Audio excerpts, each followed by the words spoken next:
I mean, from a managing position, if you are pushed to the corner, if you end up in a situation where you get rid of what are supposed to be 2 to 3 of your star player to put your substitute on board, it means those star players are not really star players anymore. Hey guys, Park Salza here with the Shotcaller, joined by, is it Romain or Roma or? Romain Bigeard. So is it, do you roll the R technically? I couldn't even describe it. I just Romain. Yeah, actually, maybe a bit. A little bit? Romain. It's kind of like an H too, a little bit. Oh, we do not pronounce any kind of H in French. Never. Okay, we write them down, but we don't say them. We Like don't say them. helicopter or helicopter sounds exactly the same for me. Wait, can you not like actually hear a difference? No. Like Interesting. 3 trees took me 6 years to learn. Really? Yeah. Like ask your French people to describe you 3 trees, and they're gonna be 3 trees. No, 3 trees. Yeah. We do not say any H. Hungry, angry. Same. I had to learn this one. That sounds the same. That's why so many times you're gonna see French people being, let's go. I'm really angry. Are you mad? No. I just want to eat. Oh, hungry. That's so funny. I didn't know that. No H. Okay, in wait, so French. say it again one more time. Romain. See, because that sounds kind of like an H. Awesome. All right. Okay. Well, thank you. So I'm joined here, Optic Manager. Yes. So Optic GM. GM, Yeah. General Manager. Yes. So and because I have under me like two team managers. Okay. And we expanded a lot. We moved from just Zabutin head coach, me and the 5 players, and Keaton as a help to 2 managers, 1 coach, 5 players. Now we have 10 players, 4 coaches, and 3 managers. Wow. So we expanded, and we moved from 46 square meters to 750. Wow. So now we have a huge office, everything like. Finally, we have a real organization. That's awesome. If I may. So this all happened within the off season? Basically, yeah. I mean, that's one of the doom when you play League of Legends. If you're bad, it means your season ends up quite early. So we had like 2 months and a half to basically prepare everything. So we send the main roster to Korea to train. And meanwhile, we were moving everything in the new office, making sure everyone has a set up apartment, making sure the office is set up. There should be a video coming soon about because it's really nice and it's big. It feels professional. Cool. Check that out. I want to get into the off season, but first, how was MSI? You got to go back to Paris. You got to go back to France. You were in front. I don't know if you guys know, but the big crazy painted up guy was this guy right here, the hype man, and I got to experience that like very close and personal, and it was super fun to watch. Cool. So talk a little bit about that story, because I feel like a lot of the North American fans won't really realize like your history with UOL and you doing that there while you were in EU, and then that's kind of how it set you up. So talk about that just a little bit. Okay.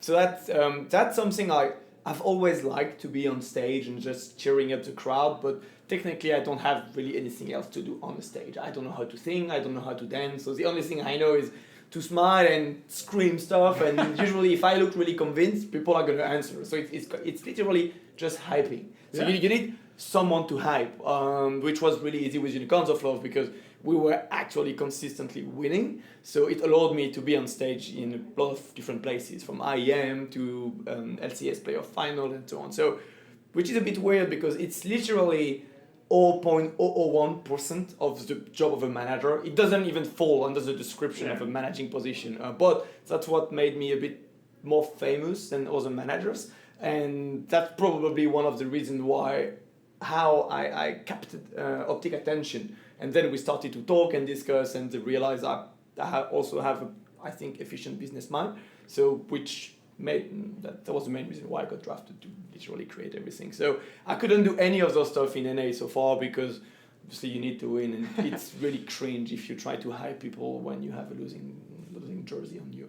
And so MSI, what basically happened, I pitched a bit of a hype man to Riot like a month before MSI, but not directly to them, through my friends at Optic Gaming and stuff, and because it's an international event, the Riot US is taking over, and it's really big, super production with a lot of people, so they basically said, we're gonna do without hype man, and I was really sad because it's my public. I know them. We speak the same language and everything. So I went to try to defend myself in front of Riot USA. Guys, I know what I'm gonna do. I know how to do it. I have been doing it a lot in Europe.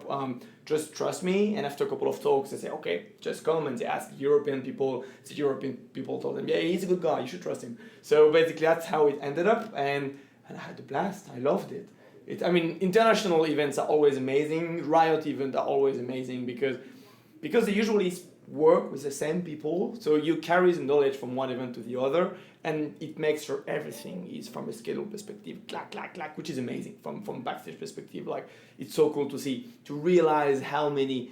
It's 10, I was going to say 100, but actually we might be close to 100 if you count the post-production, the people backstage, all the makeup and the lights and the outfits and everything. So I love those kind of events, and that was, I loved it. It was amazing. I would say that showed. Cool. Because it looked like you were having a really good time. Yeah, definitely. And I can tell you the fans loved it. That's really cool. My favorite part actually was the guy, other than you, was the guy with the two breadsticks, the baguettes, banging those together instead of the little like light pillars. Yeah. Oh man, it was a lot of fun. The French public really loves it. And what was really interesting is I would say 20% of the public was actually Chinese, which doesn't make sense to me. In France, it was so cool to see so many of them. And it ended up to the point where I was on stage hyping the crowd, and I realized like a big chunk of the crowd was completely silent.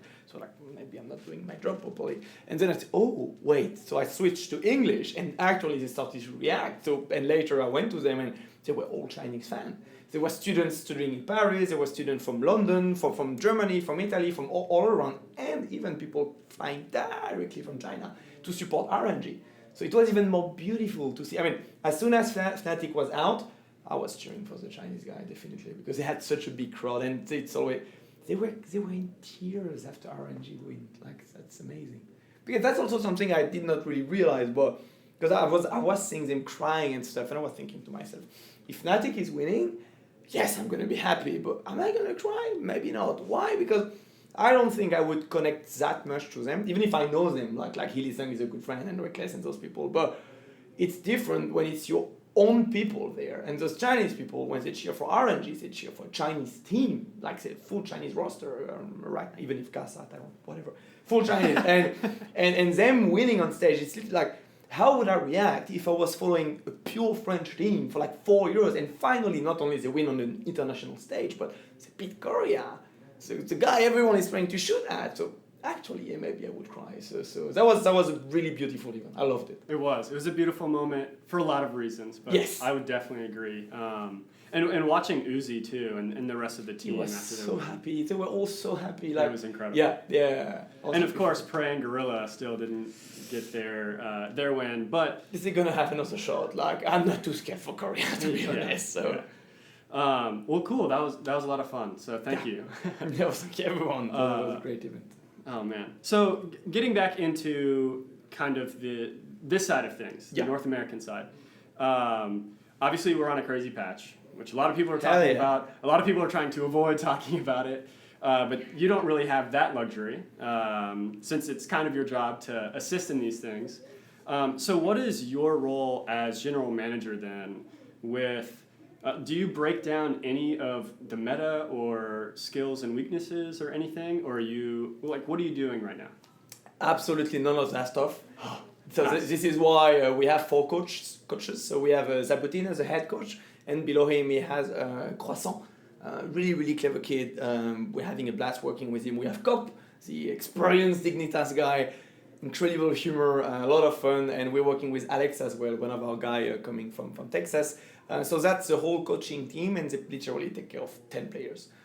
So 5 for the main roster, 5 for the academy. Of course, like, it's always going to be a bit harder for Palafox, our academy mid laner, to replace PoE because he's insanely good. But it's really, really healthy the way they interact with each other actually, and the setup we have in the new open space makes it fun. It makes it like a real professional environment where you arrive, you sit down behind your office, and when we're about to go on scrims, you go to a specific room, you play your games, and you go to another room, you talk about the games, and you get back in the main area where you can debrief with everyone.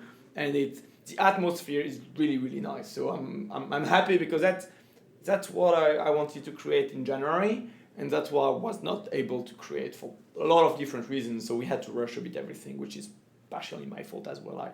I probably underestimated how much stuff I had to pull out, so I couldn't warn my upper management, hey, maybe I need like 16 more people to help me. But that's what I had to cut my balls and go back to them. Like I think we could have done way better. So, and now I'm happy to, at least I personally believe we have all the tools allowing us to win. Let's see how it's going to go. We're having really good scrims, so it's probably working a bit towards that direction. What was the initial question? Awesome. That was good. Okay, good. So your job then is more of the setting everything up for everyone else to That was succeed. my job. So my job basically during the off season was to set up the best environment possible, and I had the luck to be helped by a couple of really good people. So now that the League of Legends department is fully operational, I'm actually going to move upper in the company. Okay. So as a general manager for not only the League of Legends department, but for the whole Optic. So I'm going to work way closer to all the other teams, basically. So I'm going to move to Dallas, Texas.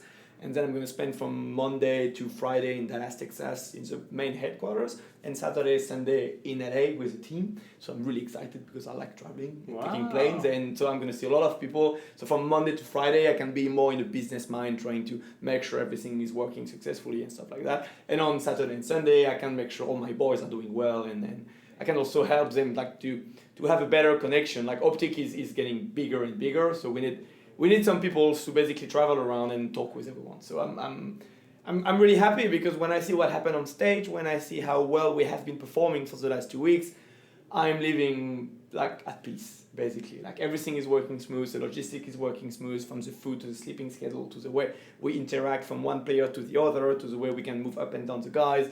Like everything is looking really nice. People are having fun, and usually when you're having fun, you win. Yeah. So let's see how it's gonna go. That's awesome. That's really good to hear. Yes. I'm really excited now for, Me too. for you and your season. I want to see. I mean, we started versus the Golden, which, yes, according to the first split, they're supposed to be one of the last team, but they showed some really good stuff on Scream, so it wasn't an easy win at all today, and the meta is really weird, as we've seen in both Europe and even China and Korea. So there is no easy win for the next 2-3 weeks until we start to figure out the patch, and I think it's a really solid team with a lot of experience player. Like EcoFox right now is really, really happy because they have one player able to play 5 positions. So that's going to be really interesting, definitely. Yeah, and that's not something every team has to say. No, not every team has a guy who has been competing at the highest level in Europe, North America, and Korea. And he won successfully a couple of stuff. So, but yeah, I mean, that's definitely really exciting. So my job was more to set up.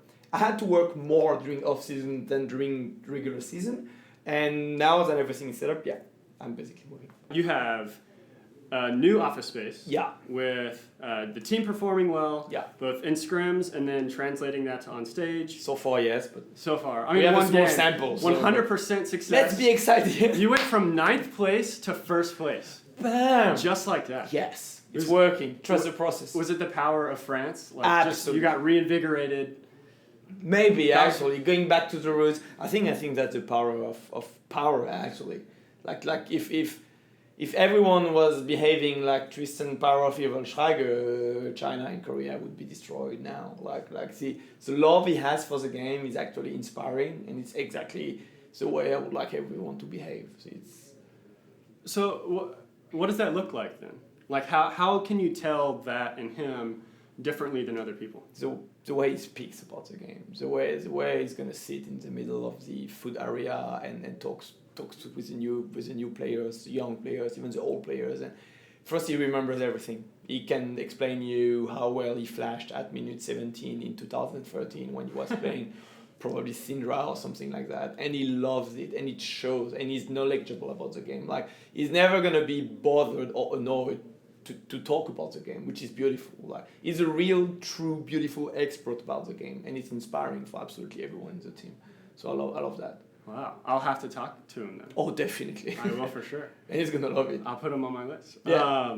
Wow, that's cool. Yeah. So is he then able to kind of take some of this and pass it around? Is that something that is transferable to his teammates?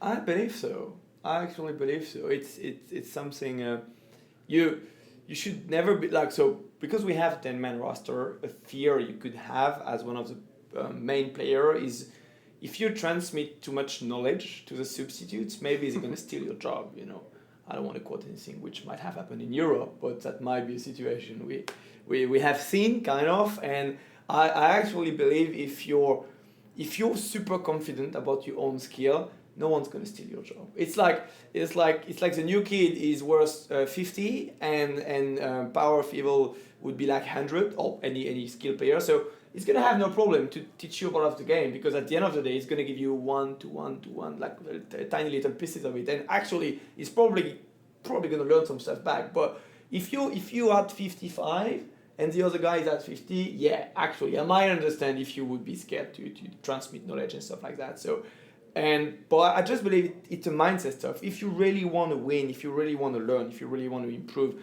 you should not be scared to talk about those stuff. Like the game is so deep, you can do so many stuff, you have so many strategy, even more now, that you should talk about it, love it. Don't be scared. And yeah, he's showing it beautifully. Other players as well. The coaches are definitely pushing everyone towards this direction. And so yeah. We want them to have fun and we want them to love what they're doing. I don't expect them to be friends. They can be friends if they want, but I don't believe the solid teams need to have 5 friends. But what is sure is they need to respect each other, 100%. You need to value the other guy. You need to trust him.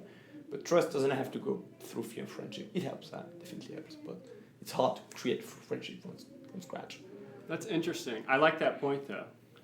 I'm coming from Unicorns of Love, where one of the big sell point was we are friendly team, which was definitely true at the beginning of Unicorns of Love because that's how. We're talking of a time where Challenger was a big epic. You had to qualify to get in LCS and stuff. So, like maybe to sell the team for $1 million, that's the stuff which everyone was talking about in Europe for a while. And now like Challenger is different. And so we started with you as a friend team, but then the first day you have to get rid of someone for whatever reason. Friendship is kind of over. And then you turn your team into a real serious company in business where you expect results. And you can be my friend, but if you keep underperforming again and again, I'm going to have to let you go. Because I value you, we're going to sit down and talk and try to find solutions. But at the end of the day, I have to report to my boss. And if I believe you're slowing down the whole team, yeah, we're going to sit down and talk. So friendship could be a problem as well in those situations, definitely. Yeah. So sometimes helpful, but at the end of the day, it's a job. It's like a double-edged sword, I would say, friendship. Actually, like in any job in the world, if you're friend with your manager or with someone higher, even people around you might say, but you're going to do this job just because you know each other or stuff like that. So, now that all the teams are turning into real companies, you have a lot of similarities with the real world, definitely. Well, thank you for that insight. You're welcome. I'm excited to talk to PoE now. Definitely. He's an awesome guy. I'll try and find out, like, what is the secret sauce? How do you love this game so much? You just ask him, what's your favorite champion and why? And then you tick in. And when was your best flash? Oh my God, you've gone for 25 minutes. That's going to be a roller coaster of emotions, man. That's awesome. And he's going to win at the end. Awesome. Well, okay, so one last thing. I know you're not a coach, but I'm curious if you have any insight. You hinted at it a little bit on what is going on with Cloud9 and their big roster change. Do you think part of it might have to do with some of this kind of love for the game and this hardworking attitude? Do you think maybe they were on the wrong side of the double-edged sword as far as maybe just being friendly and not treating it as much as a job? Do you have like any sort of thoughts about that situation? So from what I heard, from what I discussed, from what have been published, I absolutely and fully support Jack's decision because it's really easy to talk shit when you're outside of a team, but you don't know what's happening inside. And we had really big off-season with a lot of teams coming back from Korea or wherever, like early. So we had a lot of training, a lot of stuff. And from a managing position, if you are pushed to the corner, if you end up in a situation where you get rid of what are supposed to be 2 to 3 of your star player to put your substitute on board, it means those star players are not really star players anymore. So are you warning them? Is it a long-term bench? Like if you take example in football, for example, like some of the big star arrive in the big club, but they're a bit cocky and they end up benched. Like not because they are like probably the guy on the pitch is not as good as them, but it's a team game. It's a team game. You cannot afford to be a bit cocky and a bit of a diva and not following clearly whoever is telling you whatever. So I'm not too sure what happened, but in those situations, I blindly follow the management. And knowing a bit Jack, I will even follow him more blindly. Like he's really good with human. He knows them, and you could see his face on the video. He wasn't happy. It's not an easy decision because he knows those guys. He grew them up. He scouted them. He helped them to be what they are right now. And some of them are really also nice persons. So, I really don't want to be in his shoes and have this discussion to say, hey, bro, you're on the bench right now and we're going to put someone else and the player's going to turn mad and you have to explain him. Those are really hard decisions and difficult situations. So he's not taking them lightly. And it's a loss today, but I think for the long term, if he took those calls, that's definitely better. And I'm actually really happy and those kind of stuff are happening because it shows you need to work. This is a real job, and that's something people maybe don't realize. It's a really hard job. It's a beautiful job, but it's not easy. It's hard. You have to commit to the game. That's why the love of the game is, I believe, really important. You need to be able to grind again and again and again. So, yeah, I'm fully behind Jack. Awesome. Yeah, a lot of respect for that. It's huge. Imagine if Andy tomorrow has to bench Pierson for such kind of stuff. Like Reddit is gonna go crazy, but at the end of the day, it's a player's fault. It's definitely the player's fault. Like you don't bench someone for the sake of benching someone. You don't fire someone for the sake of firing someone. Even less when you pay those guys a lot of money, when you have built your whole infrastructure and team structure around them. Like that must have been a really, really hard and tough choice to take. And I wrote him. I sent him a thank you for. I don't know what happened backstage, but this is amazing. I think it's good for the industry. It's a strong signal sent to absolutely everyone. If you want to become an LCS player, you have to work. Being skilled is like 5% of the way. Yeah, I agree. And hopefully this will kick some people into gear, but also maybe show other managers, other coaches that sometimes you can make some changes, and hopefully the industry will grow like China. In any sports, if you take rugby, for example, a rugby full team is maybe 30 people. And from Monday to Friday, you train with the 30 people. Yes, some of them are way better than the rest, but on Friday evenings, the coach is going to put everyone in his locker room. It's going to say, okay, on Sunday, who's going to climb in the bus? 22 guys.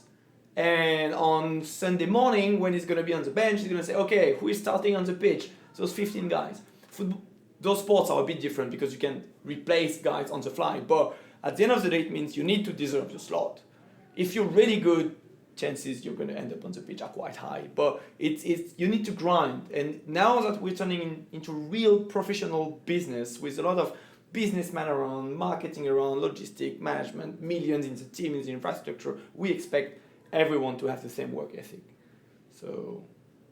yeah, I think I think this decision has way more implication from a backstage and management perspective than people realize it. Yes, of course, the fans are sad because they love those players, but it's a really strong signal. This business is turning more professional.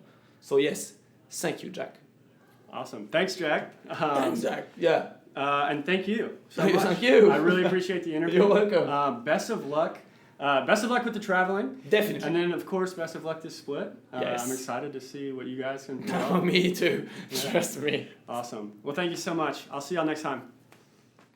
Hey guys, thank you so much for watching the video. If you want to check out more of our content on the Shotcaller, you can click here or right there. And if you would like, please comment below. Let us know what you liked about this video or what you want to see in future videos. And we would love to hear back from you guys. Thank you so much, and I look forward to seeing you soon.